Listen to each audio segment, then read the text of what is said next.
अभियोग हुने हो केपी ओलीको। अब म आउँदैछु, हामी आउँदैछौँ भनेर झापा 5 मा आउँछु भनेको हुन्।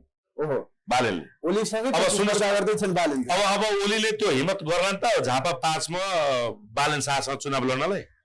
राष्ट्रघाती आज खुल्लम खुल्ला तपाईँको हिँडेर उल्टे सरकारलाई, प्रधानमन्त्रीलाई थ्रेट दिएर हिँडिरहेछ। तर राष्ट्रिय र अन्तर्राष्ट्रिय शक्तिले यसलाई बचाएर आयो अहिलेसम्म। नेपाली जनताले त नि सबैमा पनि बोरामा हालेर कसैलाई फाल्न चाहन्छन् त केपी ओली नै हो। अझै चुनाव जितेर प्रधानमन्त्री खाने दाउमा छन् ओली। दाउमा भएर के गर्नु, उनी भागेर पनि ठाउँ पाउँदैनन्।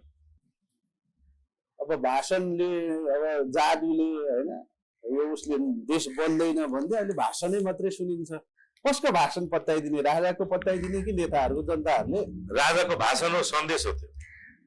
राजाले भाषण दिँदैनन्, राजाले सन्देश दिन्छ। देशवासीको नाममा सम्बोधन गर्छ, राजाले भाषण गर्दैनन्। काम गरेको पनि श्रेय जनतालाई दिएका छ। यो देश त राजाले बनाइदिएको हो नि, तर जनताले बनाएको देश भनेर भन्नुभयो। त्यहाँ याद गर्नुभयो नि, कहिले पनि संविधानभित्र रहँदैन, राजा संविधान हुन माथि हुन्छ। राजा भगवान हुन्, राजा भगवानै हुन्, भगवानको कुरा काट्न मिल्दैन। अनि कतिसम्म दास बन्नुहुन्छ हो तपाईँहरू पनि? यसलाई दास जमानामा यसलाई स्वाभिमान यस्तो उसमा तपाईँको बोलीमा तपाईँ केपी ओलीको दास हो भन्ने गन्ध आइरहेछ। गगनजीलाई तत्काल पृथ्वी पथमा फर्किनमा आग्रह गर्छ। अहङ्कारी केपी ओली रहेछ भने तर बयान दिन पनि आएन, उही बसेर ठुलो बयान पल्ट्यो। के गर्छ अब? कहाँ भाग्छौ केपी ओली तिमी? थापाले पृथ्वी पथ नअँगाले भने केपी ओली, शेरबहादेव प्रचण्डहरूलाई 18 वर्ष कुरे नेपाली जनताले, यिनलाई पनि 18 महिना पनि कुर्दैनन्, ठोक्छन्। गगनकै तपाईँको आदर्शवादी नेता बिपी कोइरालाले अँगालेको राजा, मदन भण्डारीले अँगालेको राजा, भारतदेखि लिएर अमेरिका, युरोप, तपाईँको चाइनाले सम्म तपाईँको आफूभन्दा माथिल्लो स्तरमा राखेको राजालाई जब प्रचण्डहरूले फाले, उनीहरूको हविगत के भयो? घर जल्यो यार, राज्य पार्टी कार्यालय जल्यो, प्रधानमन्त्री कार्यालय जल्यो, सिंह दरबार जल्यो, सर्वोच्च अदालत जल्यो, राष्ट्रपति कार्यालय जल्यो। भेट्न चाहदिन, म ओलीलाई धुलो चढाउन चाहन्छु। एकचोटि जम्मा श्रीपास महाराधिराज ज्ञानेन्द्र सरकारले ल म निक्ले है भनेर मात्रै आवाज दिउन् न, 24 घण्टा लाग्दैन, यी सबै जेलमा हुन्छन् र राजा चाहिँ नारायण रिम हुन्छ। नमस्ते दर्शकहरू, हार्दिक स्वागत छ। पछिल्लो जल्दोबल्दो राजनीतिक घटनाक्रमको विषयमा चिरफार गर्नको निम्ति राष्ट्रवादी उद्यम मनोज सापकोटा हुनुहुन्छ। सब सम्पूर्ण मिडियामा स्वागत छ। धन्यवाद। के छ, आराम हुनुहुन्छ? एकदम ठिक छु साइज। हिजो 304औं पृथ्वी जयन्ती हर्षोल्लासका साथ नेपालीहरू स्वतस्फूर्त पृथ्वीनारायण शाहको शालिगमा माल्यार्पण गर्न उपस्थित हुन्छन् भनिएको थियो। तर नेपाली जनताहरूले पृथ्वीनारायण शाहलाई भुलेको हो। एकदम कम मास आयो, उपस्थित भयो सिंहदरबार अगाडि। त्यो कम मास होइन, हिजो राप्रपाले चाहिँ ठुलो एउटा मास लिएर आउने गरेको थियो। राप्रपाले धेरै ढिलो गरे हिजो। त्यो भन्दा पनि बढी यो काङ्ग्रेस विशेष महाधिवेशन जुन छ नि, काङ्ग्रेसी कितामा राजा समर्थकहरू, विशेष गरी पृथ्वीनारायण शाह र राजा समर्थकहरू नेपालमा सबैभन्दा ठुलो भिड रहेको छ। त्यो काङ्ग्रेस विशेष महाधिवेशनले गर्दाखेरि पनि तपाईँले भने जस्तो भएन। त्यहाँ हामी दिनभरि छौँ। पृथ्वी जयन्ती निकै नै हर्षोल्लासपूर्ण तरिकाले देशमा मात्र होइन, कतारमा, साउदीमा, दुबईमा, अमेरिकामा, अस्ट्रेलियामा, खाडी मुलुक र युरोपमा सम्म मनाएका छन्। जिल्ला जिल्लाबाट मनाएका छन्। तपाईँले सिंहदरबारमा भिड नदेखिएको भनेर पृथ्वी जयन्ती मनाएनन् नभन्नु। पोहोर परार भन्दा यसपालिको पृथ्वी जयन्तीले फरक सन्देश दियो। अब मनाउन त मनाइयो, मास कम आयो। विशेष गरी त जस्तो अब ज्ञानेन्द्र शाह नचाहनेले पनि त पृथ्वीनारायण शाहलाई त चाहन्छ। राष्ट्र निर्माता, राष्ट्रिय एकताका प्रतीकको रूपमा लिइदिँदा त्यति मान्छे आउँदा त त्यसले विशेष महत्त्व राखेन भन्ने कुरा छ नि त। तपाईँले त्यता नहेर्नु, त्यो भिड त्यो एउटा आन्दोलन होइन। आन्दोलन वारपार गर्ने अवस्थामा मान्छे आउँछन्। सुन्नुहोस्, तपाईँ सामाजिक सञ्जालमा हेरिदिनुहोस् न, पृथ्वी जयन्तीमा केही सीमित पात्रहरू, जस्तै अब नयाँ जोगीको रूपमा रविजीले हालेनन्, बालेनजीले मनाए नि। बालेनले पृथ्वी जयन्ती मनाउनुको मतलब त तिनको नेपाली जनताले मनाए नि। सामाजिक सञ्जालमा नरेन्द्र मोदी र तपाईँको अमेरिकन राष्ट्रपतिलाई पनि उछिने रहेछन् उनले, त्यो पर्सेन्टेजको आधारमा हो भने होइन। 53 मिलियनलाई 40 मिलियनलाई टपेका बालेनले राष्ट्रिय एकताको दिवसको सम्पूर्ण शुभकामना दिँदै श्रीपास बडामहाराधिराजको पृथ्वी त्यो तस्बिर त पोस्ट गरे नि त। घुस लिने र दिने बराबर दोषी हुन् देशका महासत्ता हुन् भने दिवसको शुभकामना त्यो त दिए नि त।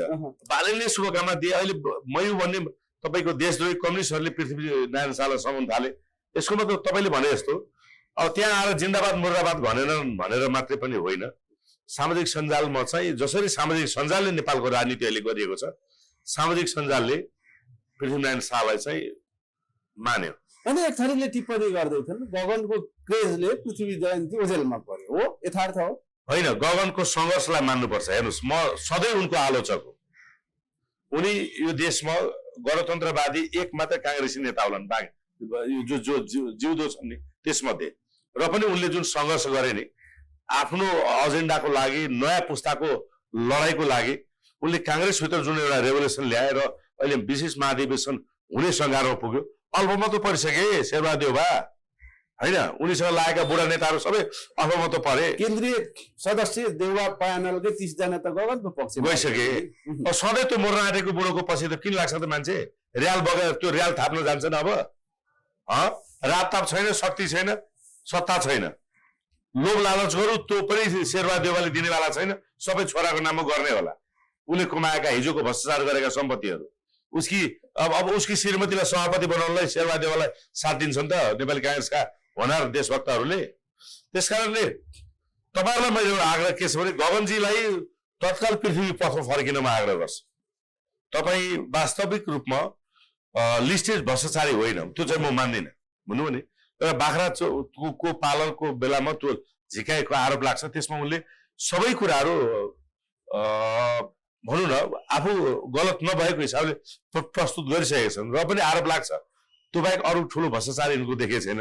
एमसीसी र 2-4 काण्डमा चर्को स्वरले नबोलिदिएको भए हुन्थ्यो, त्यहाँ उनी अलिकति बदनाम भएका थिए। तर काङ्ग्रेसी भित्र उनी सबैभन्दा पपुलर र शक्तिशाली रहेछन् भनेर पुष्टि गरे नि त।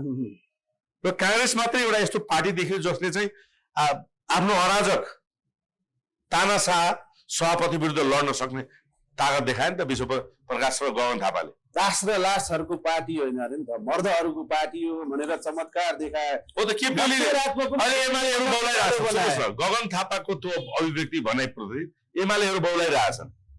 एमाले त लास शर्मा लाग्नु एक दारू पानीमा चुर्लोमा डुबेर मर्नु पर्यो महेश बसेतहरूले। उमेर त एउटै हो नि महेश बसेत र गगन थापाको। ऊ सभापतिको लाइनमा हिँड्यो, प्रधानमन्त्रीको लाइनमा हिँड्यो। अब महेश बसेतजीहरू, अब एमालेका भिजिलान्ते ती कार्यकर्ताहरू केपी ओलीको अहिले पनि तलमाथि के सभा गरेर बसेर भएछ। भन्नुपर्छ यो कुराहरू। देशको सबभन्दा भ्रष्ट बालवाला प्रधानमन्त्रीको कुर्सीमा रहेकालाई नेपाली जनताले हेलिकप्टरमा भाग्न बाध्य बनाए। जहाँ भेट्यो त्यहाँ चिरपटले हानेर मार्न चाहन्छन्। त्यस्ता देशद्रोही राष्ट्रघाती नेताको पछि लागेर उनीहरू गुलामीमा गए। नेपाली काङ्ग्रेसका युवा नेताहरूले तपाईँको परिवर्तन खोजे। अब जेनजी आन्दोलन पश्चात अब जस्तो देउवाले स्वयं अब कुटाई खाएका हुन्, बार जेन जोगाएका हुन्, आफू राणाले पनि खाइसके। होइन, देउवा सुन्नु, देउवा नयाँ पुस्तालाई दिने तर्खमा थियो होलान्।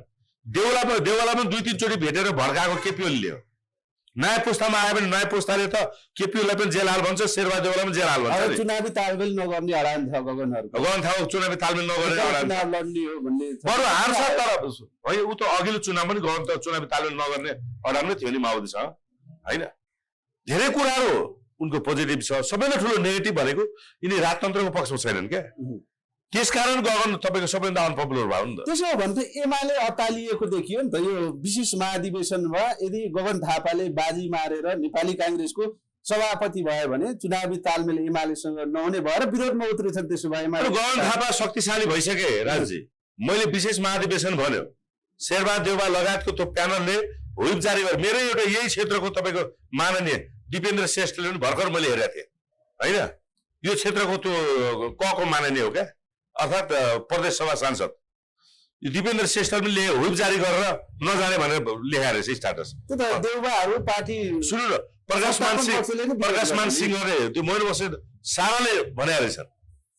तर त्यसको बावजुद त्यो हिजो म पुगेको थिएँ बिरगुटी मण्डप, सिङ्गो एमाले गरेको त्यो देशव्यापी रूपमा व्हिप जारी गरेर भ्रष्टाचार गरेर हुन्छ नि, त्यो भए नभएको जो कम्युनिस्ट थिए, जो एमाले थिए, त्यो नभएका पनि प्रतिनिधि लिएर आएर गरेको कार्यक्रम भन्दा ठुलो त काङ्ग्रेसको त्यही हिजो विदेश महाधिवेशन देखेँ।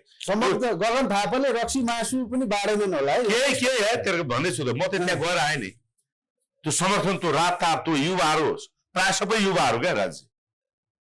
काङ्ग्रेस सकाउँछु भन्नेले सपना नदेखेको हुन्छ, काङ्ग्रेस नसकेन रहेछ। किनकि कुनै भ्रष्टाचार गरिएको जस्तो त्यहाँ देखिएन। मैले फेरि म गगनको प्रशंसक होइन है। गगनले जुन हिम्मत, आँट, साहस देखाए त्यो देखाउने हुती त एकजना एमालेमा रहेनछ।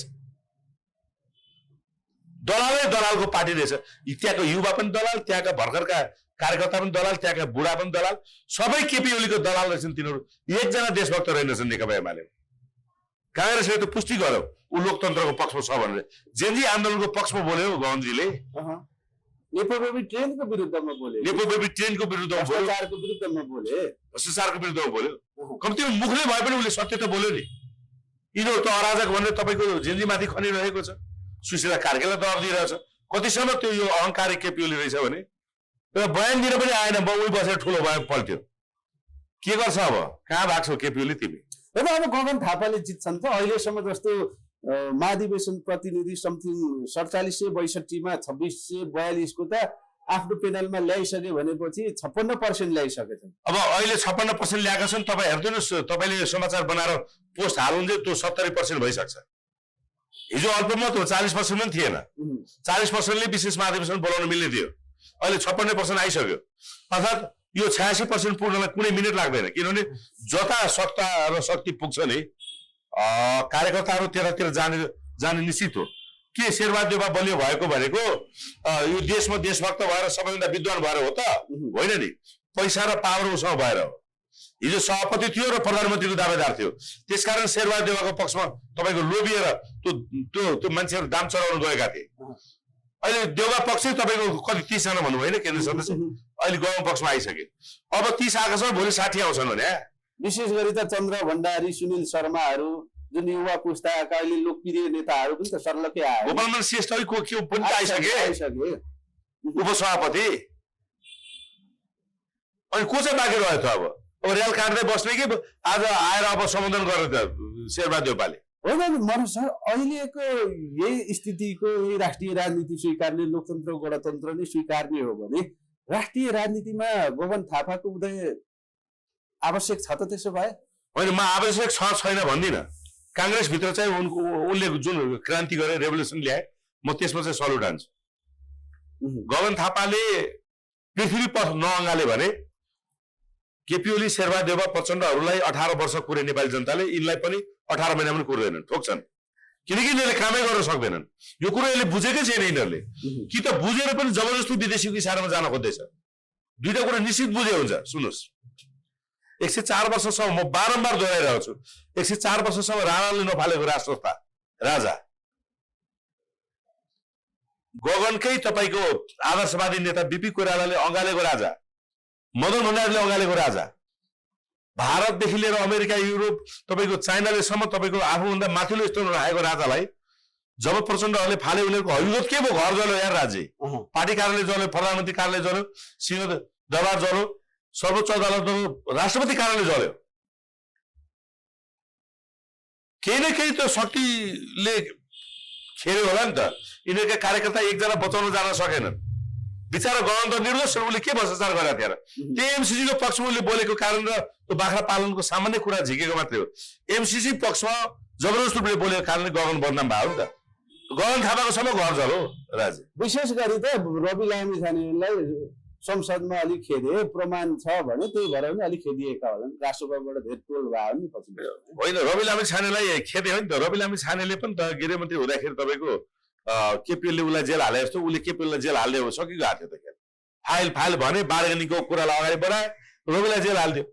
अरू कुरो अहिले समानुपातिकमै पनि तपाईँको जुन यिनीहरूले सुरुमा नामावली पेश गरेका थिए, केही पनि थाहा नपाउने कि त राजनीति नगर्नु, अनि फिर्ता लिने गरी त्यो मान्छेको नाम 1 नम्बर 2 नम्बर सिफारिस किन गरे त? अन्त गलत गर्न त खोज्दो रहेछ नि त रविले पनि। हो, यो कुरा बुझिदिनु पर्यो क्या। एउटा पृथ्वीनारायण शाहको तपाईँको राष्ट्रिय एकता दिवसको पृथ्वीनारायण शाहको एउटा स्टाटससम्म लेखेर यो गद्दार देशद्रोही, यसलाई नेपाली जनताले नेता भनेछन्। किन यसलाई तेल लगाएर छन् नेपालको तपाईँको जनताहरूले? रवि लामिछाने देशद्रोही हुन्? ऊ त नेपाली नै होइन। म तपाईँलाई प्रश्न भन्छु, जसले 1 मिनट सोचेर क्या नेपालको नागरिकता त्याग्नलाई, ऊ त्यति ठुलो त्यागी हो। रवि लामिछाने त्यति ठुलो त्यागी हो जसले अमेरिका गएर नेपालको नागरिकता त्यागेर अमेरिकन नागरिकता लिनलाई 1 मिनट सोचेन। अनि भेडो नेपालीहरू त्यो हरामीलाई फेरि नेपालको प्रधानमन्त्री बनाउँछु भनेर हिँडेछ, जसले सिङ्गो देश भारतमा सुम्पिन तयार भएको भन्ने कुरा त मुगुल ढकाले बाहिर ल्याइसक्यो प्रमाण सहित। बालेनले शुभकामना सन्देश दिए, अर्कोले सेनाको ब्यारेकमा गएर सलामी खाएर भए पनि पृथ्वी जयन्ती मनाए। रोग्यो रविको देख्नु भएको छ त रविलाई पृथ्वीनारायण शाह मान्दिन भनेर कसले चाहिँ आएको छ र उसले मानेको छैन प्रश्न गर्न सक्दैन भेडाहरूले रासपा भनेको राष्ट्रिय ठग पार्टीका भेडाहरूले होइन रविलाई पनि त अब यही देशमा राजनीति गर्न त देश त पृथ्वीनारायण शाहले बनाइदिएको हो। तर किन गरेनन् होला कल्पना गरौँ न उनको ससुरा फेरि पृथ्वी पथ मार्ग उनको श्रीमती पनि पृथ्वी पथ मार्ग योसँग बिहे गरेपछि उता बिग्रेको मात्रै हो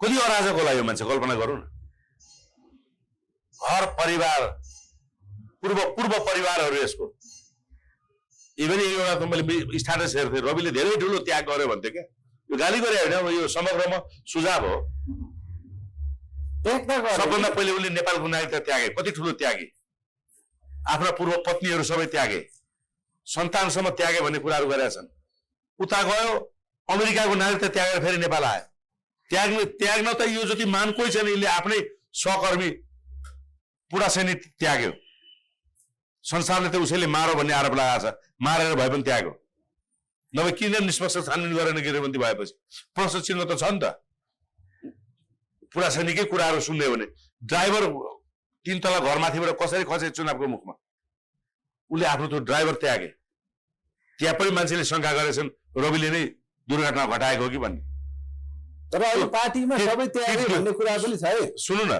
ती दुईटा महत्त्वपूर्ण सभापति खोइ त्यागे त खोइ त्यागे अनि त्याग्ने हो भने प्रधानमन्त्रीको पद त्यागे पैसा बाल्ला प्रधानमन्त्रीको पद दिवा सपना पदाधिकारीहरू धेरै पदहरू रविले दिवा सपना रवि जस्तो ठगलाई प्रधानमन्त्री बनाउनु भन्दा त त्योभन्दा 1000 गुणा असल नेता हुन् गगन थापा तर बालनले पनि स्वीकारिसके नि रविलाई सभापति होइन हो नयाँ भएको उनीहरूले स्वीकारेका हुन् बालन यो जेन्जी आन्दोलनपछि निकै अप्ठ्यारोमा परेको थिए बुझ्नुभयो नि र त्यसरी काँध घाँटीमा घाँटी जोडेर हिँडेका छैनन् होइन र बालन शाहले त स्पष्ट दिए त यार म पृथ्वी पथको पक्षमा छु भनेर रविले किन दिएनन् कि त उसले खोलिदिनु पर्यो मलाई त जहाँसम्म लाग्छ यो प्रचण्ड पथमा हिँडेर धर्मनिरपेक्षता अँगालेर संहितालाई बलि बनाउँछु भनेर केपी ओलीको अर्को रूप चाहिँ रवि लामिछाने हो जस्तो लाग्छ किनकि चौथो पार्टी बनिसकेपछि पनि केपी ओलीका दाम चढाउनु त गएकै हो नि प्रमाण छ त यो त त्यसैले म रविको चर्चा गर्नै चाहन्न यो मान्छेले कुनै पनि बेला कसैलाई पनि धोका दिन सक्छ राष्ट्रिय राजनीतिमा त्यसो भए बालन र रविको धेरै टिकाउ छैन हुनै सक्दैन यिनीहरूको स्वभावै मिल्दैन बालन नेसनलिस्ट हुन् उसलाई एजेन्टको आरोप लागोस् वा तपाईँको लुसिफरको आरोप लागोस् बालन आजको दिनसम्म नेसनलिस्ट हो उसले नेपालको नागरिकता त्यागेका छैन र पदको फाइदा उठाएर भ्रष्टाचार गरेको छैन उनीमाथि 1 रुपियाँ भ्रष्टाचार गरेको कुनै आरोप छैन र भ्रष्टाचार गर्न पनि दिएको छन् त्यसको लागि उसको 3 वर्षको लडाइँ एकदमै तपाईँको ग्रासरुटमै लडेर रह्यो अरू कुरो ऊ आइसकेपछि मुहार फेरिएको छ काठमाडौँ महानगरको यिनको उदाहरण दिएर देशव्यापी रूपमा पालिकाहरूमा कम्पिटिसन भयो कि कसरी पालिकामा चाहिँ जनताको मन जित्न सकिन्छ भनेर काम गर्न थाले रवि र बालनको तुलना हुँदैन राज्य मलाई पार्टीभित्र पनि मनमुटाव छ कि क्या हो कुलमानले त छोडेर हिँड्ने त्यो एपीओ भन्ने कुरा आयो कुलमानले अलग बाटो होइन रवि मार्गमा हिँड्यो भने बालन सकिन्छ रवि इतिहासकै सबैभन्दा ठुलो ठग हो भने उसको म आजसम्म पिताजीसँगको फोटो तस्बिर कसैले कुराकानी गरेको सुनेको छैन माताजीसँग सुनेको छैन दाइ छुट्टै तपाईँको प्रेसमिट गर्दै हिँडिरहेको छ राजावादी पूर्व श्रीमतीहरू सुन्नु न पूर्व श्रीमतीहरू कोहीसँग कुराकानी बोलचाल छैन छोरीसँग के छ कहिले फोटो तस्बिर देखिएको छैन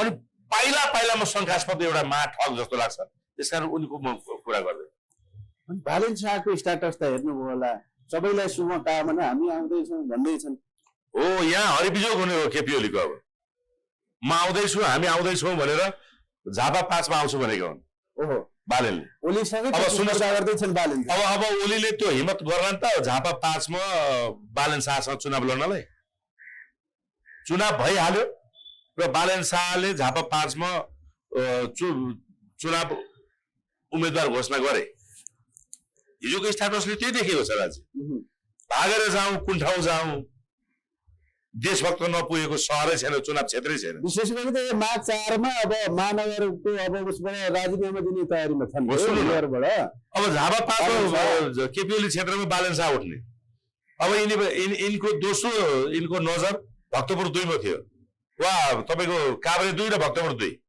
काभ्रे 2 मा गोकुल बास्कोटा यिनको एगेन्स्टमा छन् यिनलाई धुलो चटाएर गोकुल बास्कोटाले नै हराउँछन् भक्तपुर 2 मा उठेर चुनाव भइहाल्यो म त चुनाव हुन दिन्न भनेर अभियानै चालेको मान्छे चुनाव भइहाल्यो भने मसँग प्रतिस्पर्धा हुन्छ जमानत बाँच्दैन भने धुलो चटाएर हराइन्छ झापा क्षेत्र नम्बर 5 बाटै ओलीले जित्छन् नि अघिल्लो निर्वाचनमा तपाईको आफ्नो प्रतिद्वन्दीलाई डबल भन्दा फरकले जिते आछन् मतले आछन् त्योभन्दा पहिले पनि जितेका थिए पहिलो संविधान सभा चुनावमा सामान्य एउटा माओवादीको तपाईको कार्यकर्ताले हराइदिएको थियो केपी ओलीलाई जमानत बचेको थिएन त्यही चुनाव क्षेत्रमा बुझ्नुभयो नि त्यो जनता हुन् यो देशमा यो राष्ट्रघाती हो भन्ने कुरो थाहा पाइसके 76 जनाको हत्या गरेर पनि स्वीकार्दैन हत्यारा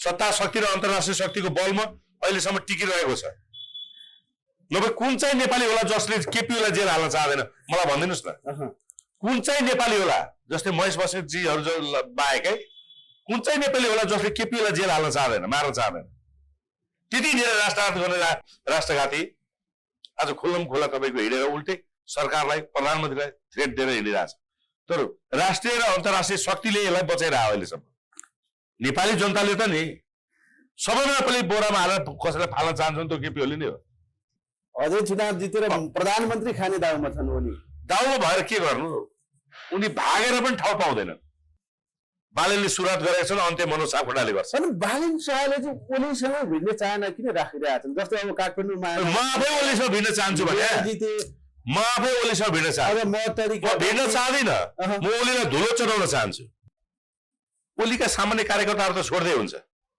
प्रथमको लागि चुनाव भयो र म भक्तपुर 2 बाट उठ्यो भने नि बाँकी उम्मेदवारको जमानत जब्त हुन्थ्यो त्यो तयारी हो त्यसरी जनताको मन जितेछ हामी बुझ्नुभयो नि र यिनले रोज्न सक्ने क्षेत्र मध्ये भक्तपुर 2 पनि पर्छ अहिले बसेको गुन्डु पनि भक्तपुर 2 पर्यो म फेरि पनि दोहोऱ्याउँछु म चुनावको पक्षमा छैन म चुनाव बहिष्कार गर्नुपर्छ भन्ने पक्षमा छु जेएनजी आन्दोलनलाई संस्थागत गराउने पक्षमा छु त्यसमार्फत यो देशमा राजतन्त्र स्थापना गराउने पक्षमा छु कथम कदाचित राष्ट्रिय अन्तर्राष्ट्रिय उनीहरूको स्वार्थ बाजिएन र ल ठिक छ चुनाव हुने भयो भने बालनले झापा 5 मा लखेट्ने भए भक्तपुर 2 बाट म लखेट्छु काभ्रे 2 गयो भने त्यहाँ गोकुल बास्कोटाले लखेट्छन् अरू ठाउँ कहाँ छैन एक सिट जित्दैन एमाले कार्यकर्ताले ओलीलाई लखेट्दैनन् एमालेमा कार्यकर्ता छैनन् गुण्डाहरू छन् बाको नाममा पूजा गर्छन् एमालेमा कार्यकर्ता छैनन् गुण्डाहरू छन् पैसा लिएर उनको सुरक्षा दिएर बसेका छन् जुन दिन यिनीहरूसँग पैसा सकिन्छन् त्यही कार्यकर्ताले ओली मार्छ कहाँ त्यत्रो क्रेज छ नि ओलीको होइन र क्रेज भएको भए यो हालत कहाँ हुन्थ्यो कहाँ भाग्ने रे केपी ओली क्रेज वास्तवमा गगन थापाको रहेछ नेपाली कांग्रेस त्यो हिजो पुष्टि गरे यिनीहरूले आफ्नो महाधिवेशनको भिडियो फुटेजहरू त लुकाउनु पर्यो राज्य नेकपा एमाले उता त एआई को भिडियो फोटो नि शेयर गरे डुप्लिकेट फोटो भिडियोहरू शेयर गरे केपी ओली स्वयं महेश बस्नेतले पछि हटाए पनि क्यार त लाजमर्दो थियो एमालेको हिजोको त्यो ठुलो महाधिवेशन जहाँ जबरजस्ती गुण्डागर्दी शैलीमा केपी ओलीलाई जिताइएको थियो तर यहाँ सामान्य 2 दिनको तयारीमा मैले कांग्रेसको जुन एउटा त्यो क्रेज देखेँ वास्तवमा म गगनजीले गरेको सङ्घर्षमा चाहिँ उसलाई सम्मान नै गर्छु तर उनी फेरि मेरो राजनीतिक जीवनको सबैभन्दा ठुलो प्रतिस्पर्धी हुन् विरोधी हुन् उनले जुन प्रचण्ड पथ अँगालेछन् नि त्यसलाई त म जरोदेखि उहाँलाई पाल्छु अनि जस्तो मनोज सर पृथ्वी जयन्तीको पूर्व सन्ध्यामा राजा ज्ञानेन्द्र शाहले जुन जनताको नाममा सम्बोधन गरिसकेपछि सबैलाई अब पृथ्वी उपदेश पालना गर्न पृथ्वी पथमा हिँड्न आग्रह गर्दै गर्दा धेरै उथलपुथल आउने पो नेपालको राष्ट्रिय राजनीतिमा भन्दै थियो हात्ती आ फुस्स भएन अनि राजाको आन्दोलन कहाँ राजाले सम्बोधन गरे एकै दिनमा त्यो के उथलपुथल हो त्यो सम्बोधनले उथलपुथल भइहाल्यो नि तरङ्ग ल्याइहाल्यो नि मुटुमा ढ्याङ्ग्रो ठोकाइहाल्यो नि त्यो मात्रैले अब आन्दोलनै घोषणा भयो भने के होला त कल्पना गर्नु एउटा सम्बोधनको लागि लिएर आज 3 दिन पछि पनि तपाईँले मसँग प्रश्न गर्दै हुनुहुन्छ भने सम्बोधनले महत्त्व त दियो नि त मैले विरासत त्यागेको छैन भन्नुभएको छ म असँग जोडिएकै छु भन्नुभएको छ पृथ्वीनारायण शाह सैन्य कमान्डर थिए, म उनको उत्तराधिकारीमा म अझै छु भन्नुभएको छ। यसको मतलब म राजा पनि नै छु भन्नुभयो नि त। ख्याल खेला चाहिँ नठान भने हो नि त। कहाँ बाँकी राख्छ भने एकचोटि जम्मा श्रीपास महाराधिराज ज्ञानेन्द्र सरकारले ल म निक्ले है भनेर मात्रै आवाज दिउन् न, 24 घण्टा लाग्दैन, यी सबै जेलमा हुन्छन् र राजा चाहिँ नारायणीमा हुन्छ। अब भाषणले अब जादुले होइन यो उसले देश बन्दैन भन्दै अहिले भाषणै मात्रै सुनिन्छ। कसको भाषण पत्याइदिने, राजाको पत्याइदिने कि नेताहरूको, जनताहरूले? राजाको भाषण हो, सन्देश हो त्यो। राजाले भाषण दिँदैनन्, राजाले सन्देश दिन्छ। देशवासीको नाममा सम्बोधन गर्छन्, राजाले भाषण गर्दैनन्। काम गरेको पनि श्रेय जनतालाई दिएका छन्। यो देश त राजाले बनाइदिएको हो नि, तर जनताले बनाएको देश भनेर भन्नुभयो, त्यहाँ याद गर्नुभयो नि।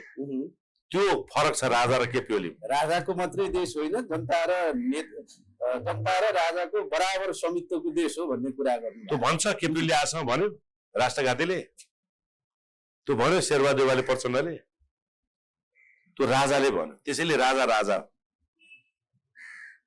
अनि त्यो स्वचालित र परिचालितको कुरा उठेको छ त, को स्वचालित को परिचालित? स्पष्ट रूपले सन्देश दिनुपर्छ, म वा राजतन्त्र चाहिँ स्वचालित हो जसले राष्ट्र निर्माण गर्यो। अनि राजनीति मार्फत सत्ता र शक्तिमा जो पुग्यो उनीहरू परिचालित हो। स्वचालितले देशको हित खोज्छ, परिचालितले अर्काको मित खोज्छ। अर्काले मित खोज्छ।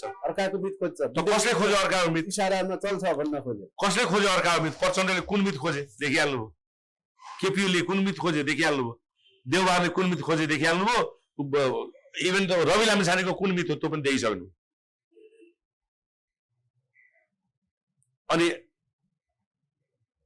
राजाले त बनाएको देश हो, उनी स्वचालित छन्। हिन्दीमा प्रश्न सोद्धाखेरिसम्म आई डोन्ट नो हिन्दी भनेर ठाडो जवाफ दिन सक्छन् राजाले। त्यसकारणले अब राजालाई मात्रै यो देशमा राजा हुनु, नेपाललाई मात्रै यो देशमा राज संस्था स्थापना हुनु भन्नेले भन्दा पनि नि, अब चाइना र भारतलाई नेपालभन्दा बढी राजा नेपालमा चाहिने आवश्यक भइसक्यो। कि उनीहरूले युद्ध लडेर हुन्छ, हराएर हुन्छ, नेपाल छिनेर लिनु पर्यो दुईटै राष्ट्रले, कि नेपालमा राजतन्त्र स्थापना गर्यो? मर्ता क्यानै कर्ताको अवस्थामा छ अहिले भारत पनि चाइना पनि। जस्तो पहिला देश नबन्ने चिन्ता थियो जुन राजाहरूले शासन गर्दै गर्दा, तर अहिले देशै नरहने चिन्ता छ भन्ने एउटा अभिव्यक्ति, एउटा खुलासा गर्नुभएको छ। त्यो भनेको एउटा नेपालै नरहने स्थिति छ त अहिलेको? नेपाल रहने स्थिति छ त अहिले? नयाँ बनाउँदा शक्ति पनि दाम चढाउनु भयो। तपाईँको इन्डियन एमबेसी र अमेरिकन एमबेसी धाउँदै हिँड्छन्। काउन्सिलका सदस्यहरूलाई केन्द्रीय सदस्यहरू तपाईँको नेता बनाउँछन्। अनि पुराना बनाउँदा नयाँ बनाउँदाहरू सबै देश बेच्नको लागि प्रतिस्पर्धा गरिरहेका छन्, देश विदेश दौडिरहेका छन्, विदेशी एजेन्टहरू माथि दाम चढाउनु गइरहेका छन्। तपाईँलाई के लाग्छ केपी ओलीलाई शेरबहादेवहरूको अहिले राजनीति अलिअलि भए पनि सुरक्षित गरिदिनु कसले खोजेको? विदेशीले होइन, नभए सुशीला कार्कीले बाँकी राख्दिनु होली? आफू गाली खाइ भए पनि उनीहरूलाई कारवाही गर्नबाट पछि हटिन्। एकचोटि प्रधानमन्त्री बन्नु थियो, बनिहाले भन्ने कुराहरू आयो। त देश कहाँ छ त? यहाँ भूभाग छ, जनता पनि छन्, तर अप्रत्यक्ष रूपमा सबै बेचिएका छन्। 1 करोड जनता, नेपाली जनता बेचिसक्यो। भूभाग कुनै बाँकी छैन, सबै ठाउँ उनीहरूको कन्ट्रोल छ। एमसिसी मार्फत हेर्नु त कहाँ छैन अमेरिकन कन्ट्रोल, भारतीय कन्ट्रोल वा चाइनिज कन्ट्रोल। अनि यो नरहने अवस्था भएपछि यो देशको असली अभिभावकले जनताको नासो जनतालाई भनेर जुन सुम्पेका थिए, त्यो नासो त फिर्ता लिनलाई अगाडि सर्नै पर्यो। मैले तपाईँलाई अघि नै भनिसकेँ, अब नेपाल र नेपाली भन्दा नेपालको राजा चाहिँ भारत र चाइनालाई आवश्यक भइसक्यो राज्य। हिजो नेपाली प्रडक्ट खान्थे, नेताहरू आए 46-47 सालपछि उनीहरूलाई भारू प्रडक्ट खानु पर्यो। सुन्नुहोस्, यो जेनजी आन्दोलन पछि त अब पुगेन, यो कहाँ भारूले 160 मात्रै हुनुभयो, 160। अब त 1 को 145 खानु पर्यो भनेर डलरी प्रडक्ट खान थाले। यो चिन्ता हो महाराजलाई, एडभान्स भइरहेको छ। अब नेपाल फेरि इतिहासमै फर्किन्छ, गौरवशाली इतिहास फर्किने मार्गमा छ। महाराजको यो सन्देशले म अझ पनि पृथ्वीनारायण शाहको विरासतै बोकेको प्रतिनिधि पात्र हुँ। म राजाकै रूपमा छु भनेर भनेको राजाहरूले त केपी ओली जस्तो कुकुर जस्तो भोग्यो। पृथ्वीनारायण शाहको लिगेसी होइन एकीकरणको एउटा लिगेसीमा हुँदै त्यही स्थितिमा छु भन्दै गर्दा देशको भूभाग त गुमिरहेको छ नि मनुष्य होइन र। लिम्पियाधुरा लिपुले गुमिसक्यो, टनकपुर सुस्ता गुमिसक्यो, पूर्वको टिस्टा र काँगडाको त कुरै छोड्दैन। जे बचेको छ त्यो पनि बचाउनको लागि राजा चाहियो। यिनीहरूले त आफ्नो राजनीति सुरक्षित गर्न जे पनि बेच्छन् यिनीहरूले। महाकाली बेचे बापत अहिले राष्ट्रपति जो भएछ दलपति त्यो दलपति बन्यो, प्रधानमन्त्री पूर्व प्रधानमन्त्री सबै शेरबहादुर केपी ओली उनीहरू बने हुन्। एमसीसी गरे बापत प्रचण्डहरू बने होला, केपी ओलीहरू फेरि बनेन होला, शेरबहादुर बने होला। यो हुँदै गर्छ। यिनीहरू फेरि पनि पदमा पुग्नलाई अर्को राष्ट्रघाती सन्धि सम्झौता गर्छन्। विप्पा र अनेक सम्झौता गरे बापत जनताले लात हानेको बाबुराम भट्टाई पनि अहिले पनि कता कता कुनै कुनै बेला पावरमा देखिन्छ। नयाँ पुरानो सबैसँग भेटघाट गरेर देखिन्छ। त यो भइरहेको छ। यी सबैलाई अन्त्य गर्नको लागि हिजो राजा सहितको प्रजातन्त्र भनिएको थियो 46-47 सालपछि। तर यति धेरै जबरजस्त रूपमा राजालाई तपाईँको यिनीहरूले घेराबन्दीमा पारेको थिए संवैधानिक राज संस्था भनेर कि विदेशी इसारामा यिनीहरू फाइल लगेको गर्ने नागरिकता विधेयक र महाकाली फाइलको म कुरा गर्दैछु। राजाले फर्काइ गर्ने। तैँले प्रजातन्त्र दिस भन्ने, तपाईँले प्रजातन्त्र दिनुभयो भन्नुभयो महाराज।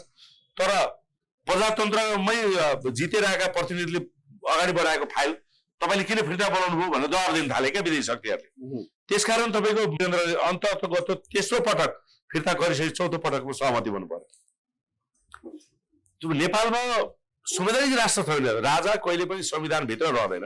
राजा संविधानभन्दा माथि हुन्छ। राजा भगवान हुन्। राजा भगवानै हुन्। भगवानको कुरा काट्न मिल्दैन। अनि कतिसम्म दास बन्नुहुन्छ हौ तपाईँहरू पनि? यसलाई दास जमानामा यसलाई स्वाभिमान यस्तो उसमा तपाईँको बोलीमा तपाईँ केपी ओलीको दास हो भने गन्ध आइरहेछ। तपाईँको बोलीमा तपाईँ प्रचण्डको दास हो भने कसैको न राजाको न ओली न देव प्रचण्ड कसैको दास। राजाले बनाएको देशमा पाइला टेकिरहनु भएको छ। यो त स्वीकार्नुहोस् न यार। ज्ञानेन्द्रले बनायो होइन, पृथ्वीनारायण शाहले बनायो नि। कसको लिगेसी कसको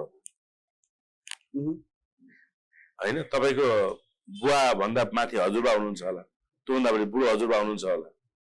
बाउ हजुरबाउ कुप्रा बाउकै नाम बेचेर खाइरहने त पुस्ताहरूले पनि बेचेर नखाने। तर तपाईँको पुस्तालाई त जनताको मासु जनतालाई भनेर बनाउनु दिएको थियो त। अनि यत्र हेरेका थियो भनेर प्रश्न सोध्यो भने के भन्नुहुन्छ? कुरा त्यो हो नि त। तिमीलाई दिएपछि तिमीले गर्न नसक्ने हुती छैन, विदेशीसँग मिलेर देश बेच्न खोज्ने, फुर्ती लाउने भनेर प्रश्न सोध्यो भने तपाईँ के भन्नुहुन्छ? कुरा त त्यो हो नि त। जसले जनताको माथि जनतालाई दियो उसले छेउमै बसेर हेरिरह्यो। अनि जनता रोको देखेपछि ऊ बाहिर आउन चाहँदैन, आफ्नो रोको जनतालाई बचाउन चाहँदैन। अनि त जनताको नासो जनतालाई बुझाएको राजदण्ड र सिर्फेची कहिले फिर्ता हुन्छ त? अब हामी गराउँछौँ, नेपाली जनताको ताकतमा गराउँछौँ। हामी व्यापक तयारीमा छौँ। अब हुने आन्दोलनको नेतृत्व नै सामूहिक नेतृत्व हुन्छ र त्यसको नेतृत्वकर्ताहरूमध्ये एउटा सशक्त नेतृत्व मनोज सापकोटाले गर्छ। हेर्दै गर्नुहोस्, लाखौं जनताले काठमाडौँमा शान्तिपूर्ण कार्यक्रम विरोध र आन्दोलन गरेर राजतन्त्र स्थापना गर्नेछ। अन्तर्राष्ट्रिय वातावरण बनिसकेको अवस्थामा हामीले त्यो गर्नै पर्नेछ। हामी त्यही व्यापक तयारी। एउटा कुरो मैले झन्डै छुटाएको छु, जुन हिजो पृथ्वीनारायण शाहको शालिगमा राष्ट्रपति रामचन्द्र पौडेल जुन माल्यार्पण गर्न आउनु भएको थियो, यसपछि के टिक्का टिप्पणी पनि भइरहेछ भने गणतन्त्र झुक्यो राष्ट्र संस्थासँग भन्ने कुरा छ। हो त्यसो भए मनोज सर, अहिले राष्ट्र संस्थासँग गणतन्त्र झुक्यो होइन, राष्ट्र संस्थाहरूले गणतन्त्र फालिने हो, झुक्ने होइन। गणतन्त्र त पटक पटक झुकाइसकेको छ हामीले। राजा भाग्नु परेन नि। राजाले सम्झौता गरेर जनताको नासो जनतालाई सुम्पिए राज्य आन्दोलन त त्यतिखेर पनि भएको थियो त। तर जेनजी आन्दोलनपछि त राष्ट्रपति त भागे त कुलेलाम ज्यान जोगाउनलाई। राजालाई त मलाई यिनीहरूले मार्छन् भन्ने डर पनि भएन। तर रामचन्द्र पौडेललाई त मलाई यिनीहरूले मार्छन् भन्ने डरले भाग्यो नि त। केपी ओलीलाई मलाई यिनीहरूले मार्छन् भन्ने डर लाग्यो नि, राजाले यिनीहरूले मलाई मार्छन् भनेर डराएन नि त। जनताको नासो जनतालाई सुम्पिए। अर्थात् जनताले मारिदिने भन्ने डरले भाएकाहरू फेरि सलबलाएर फेरि शक्तिमा पुग्ने तपाईँको दुस्साहस गर्दैछन्। तर राजा देश कसरी बचाउन सकिन्छ, देश कसरी बनाउन सकिन्छ, जनतालाई कसरी सुख दिन सकिन्छ भनेर आज 18-20 वर्षपछि पनि बोल्दैछन्। अनि तपाईँ त्यसलाई त्यो महान पात्र जसलाई 1.5 अरब हिन्दूहरूले हिन्दू सम्राट भन्छन्, विष्णुको अवतार भन्छन्, त्यो महान पात्रको त दासी होस् भनिदिनुहुन्छ। मलाई त यो खालको पत्रकारिताप्रति पनि नि हिंता बोध भएर आउँछ कि दया लागेर आउँछ। यथार्थमा भन्दाखेरि हामी अन्तिममा छौँ। म केही भन्न चाहन्न।